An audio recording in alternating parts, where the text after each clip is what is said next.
আসসালামু আলাইকুম সম্মানিত দর্শক শ্রোতা ভাই এবং বোনেরা। বিসমিল্লাহির রহমানির রহিম।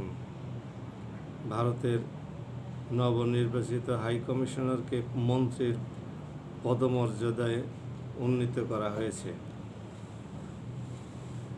আমি এই প্রথম শুনলাম যে কোনো দেশের অ্যাম্বাসেডর বা হাই কমিশনারকে মন্ত্রীর মর্যাদায় উন্নীত করা হলো। আমরা বাংলাদেশ সরকারের কাছ থেকে না এর কোনো ব্যাখ্যা পেলাম, না ভারত সরকারের কাছ থেকে এর কোনো ব্যাখ্যা পেলাম।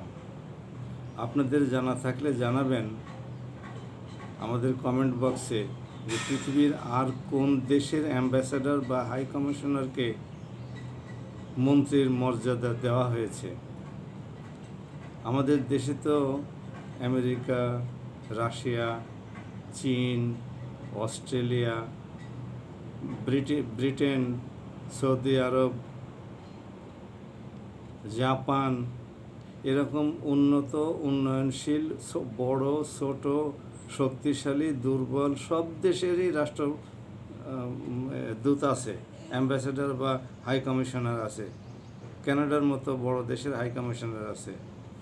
কই তারা তো কেউ তাদের রাষ্ট্রদূতকে মন্ত্রীর মর্যাদায় উন্নীত করে নাই। তাহলে ভারত কেন এটা করলো? আমার মনে হয় বাংলাদেশ সরকার এটা তদন্ত করে দেখা উচিত।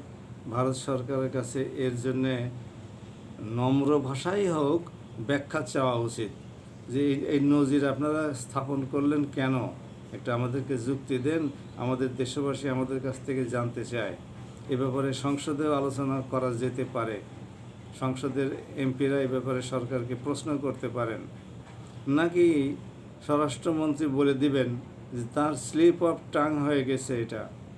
দীনেশ ত্রিবেদী বাংলাদেশের রাষ্ট্রদূত হিসেবে হাই কমিশনার হিসেবে সড়ক পথে প্রবেশ করার পরে এমনকি মায়ানমারের কোনো রাষ্ট্রদূতও তো বাংলাদেশে সড়ক পথে আসে না, মালদ্বীপের কেউ আসে না, নেপাল ভুটানের ওরা তো আসতে পারে, তা তো ওরা কেউ আসে না। কিন্তু দীনেশ ত্রিবেদী সে সড়ক পথে বাংলাদেশে প্রবেশ করে বলে যে আমরা 140 কোটি নই, 160 কোটি মানুষের উন্নয়ন করতে চাই। আমরা 160 কোটি হলে হয় না। এটা কি ওনার স্লিপ অফ টাং?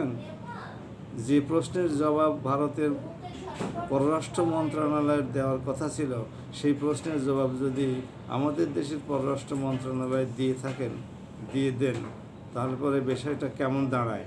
তার মানে কি উনি ভারতের পররাষ্ট্র মন্ত্রণালয় এর পররাষ্ট্রমন্ত্রী?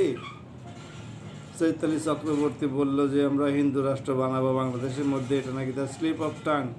এই কথা বললে তো চৈতালি চক্রবর্তীর বলার কথা ছিল, নাহলে ভারতের পররাষ্ট্র মন্ত্রণালয়ের বলার কথা ছিল। ভারতের পররাষ্ট্র মন্ত্রণালয় তো চৈতালি চক্রবর্তী বাংলাদেশের নাগরিক কী বললো না বললো তার ব্যাখ্যা দিবে না। কিন্তু চৈতালি চক্রবর্তীরই তো বলার কথা ছিল যে দুঃখিত আমার এটা স্লিপ অফ টাং। আমার স্বরাষ্ট্র মন্ত্রণালয় ভারতের পক্ষ হয়ে সুন্দর করে জবাব দিয়ে দিলেন যে তার এটা স্লিপ অফ টাং। তো দীনেশ চক্রবর্তীর সে বক্তব্য, ওটাও কি স্লিপ অফ টাং?